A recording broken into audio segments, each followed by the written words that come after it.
यहां अपनापन कहीं ना होना चाहिए, अपनी कोई चाह नहीं होनी चाहिए, अपनी कोई शर्त नहीं होनी चाहिए, तभी रस में प्रवेश होता है।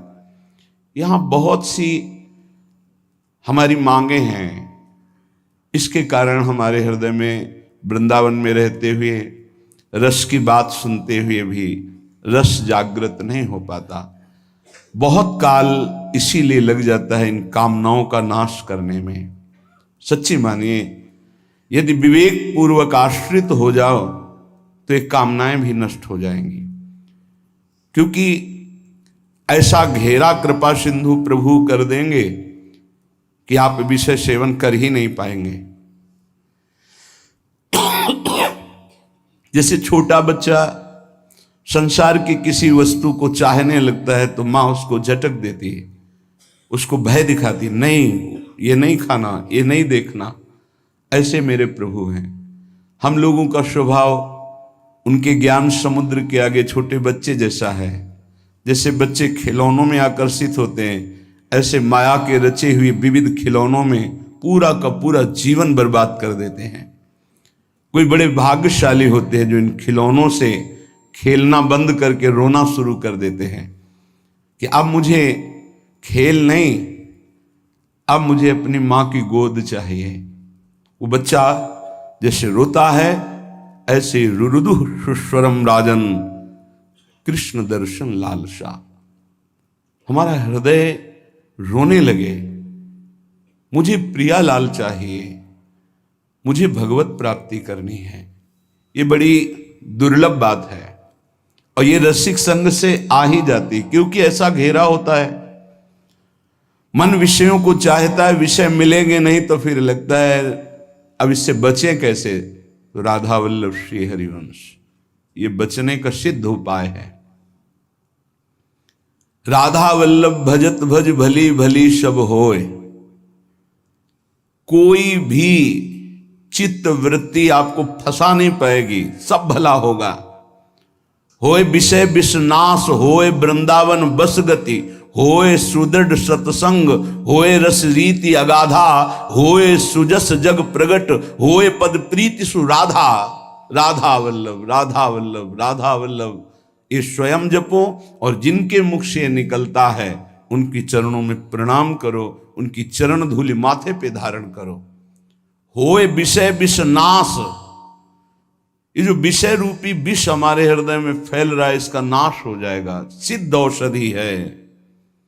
जासु नाम भव भेषज, इस संसार रूपी महान फसाव से बचाकर सच्चिदानंद में स्थित करने की सिद्ध ये पद्धति है। मुख में नाम, हृदय में ध्यान। मान लीजिए, बार बार कर, शाम की भी यही कहा था, मान लीजिए। होए विषय विषनाश, होए वृंदावन बस गति, होए सुदृढ़ सत्संग, होए रस रीति अगाधा, होए सुजस जग प्रगट, होए पद प्रीति सुराधा। सब कुछ इसी से प्राप्त हो जाएगा।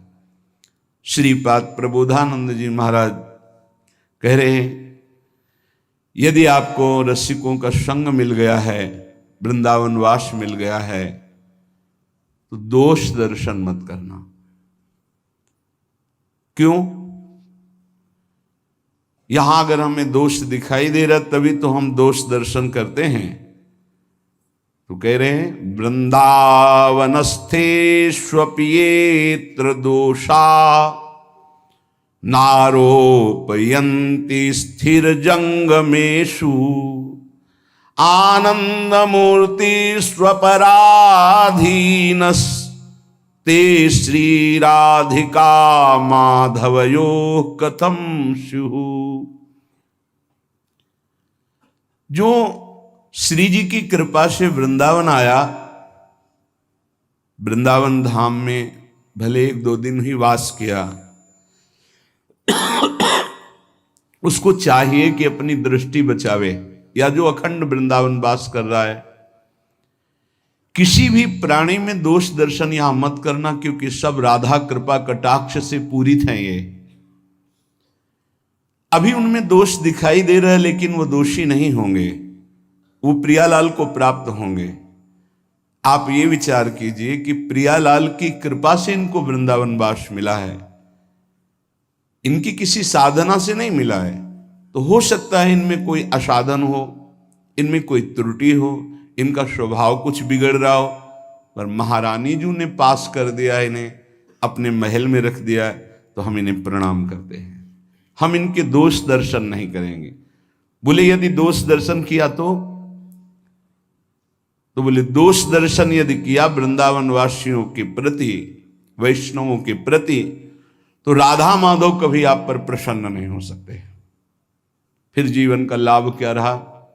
श्री राधिका माधवयो कथम शिव, वो आपसे कैसे प्रसन्न हो सकते हैं? उनके द्वारा स्वीकार किए हुए नीच जनों पर आप दोष दर्शन करें। नहीं, दोषी हैं तो कहते रहे कि हो सकता है उसमें दोष हो, पर वो रहेगा नहीं, उसका दोष नष्ट हो जाएगा, क्योंकि प्रियालाल ने स्वीकार किया है। इसीलिए गीता में श्री भगवान जी ने कहा है, अपिचेत सुदुराचारो भजते माम अनन्य भाग साधुर्य समंतव्य सम्यक व्यवसिता है सा।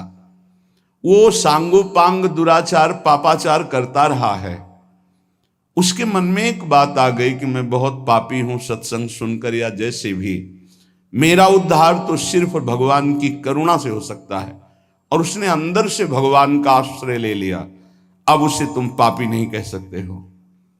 भगवान कह रहे हैं साधुरेव समंतव्या, अब उसे साधु मानो। साधु को साधु मानने के लिए कभी आज्ञा नहीं दी गई। वो साधु नहीं है, वो पाप आचरण करने वाला पापी रहा है, दुराचारी रहा है, पर उसने भगवान का आश्रय ले लिया है। अब भगवान कह रहे हैं करो सद्य ते साधु समानम, मैं साधु बनाऊंगा। अब वो साम दाम और दंड भेद से सीधे रास्ते लाऊं, नकली से बनाऊं असली, भगत मेरे मुकुटमणि। भगवान की विशुद्ध कृपा होती है। ये अनंत जन्मों के ऐसे दुर्वासनाएं परत की परत छुपी हुई कि साधन भजन करते हुए भी वो निकलती रहती हैं। अगर जरा संग हो जाए अंदर की वासना का, तो हमको कहीं ना कहीं आसक्त कर देती हैं। बड़े कृपालु हैं, वो हमारी चूक को ना देख करके वो करुणा करते हैं और हमें आगे बढ़ाते हैं।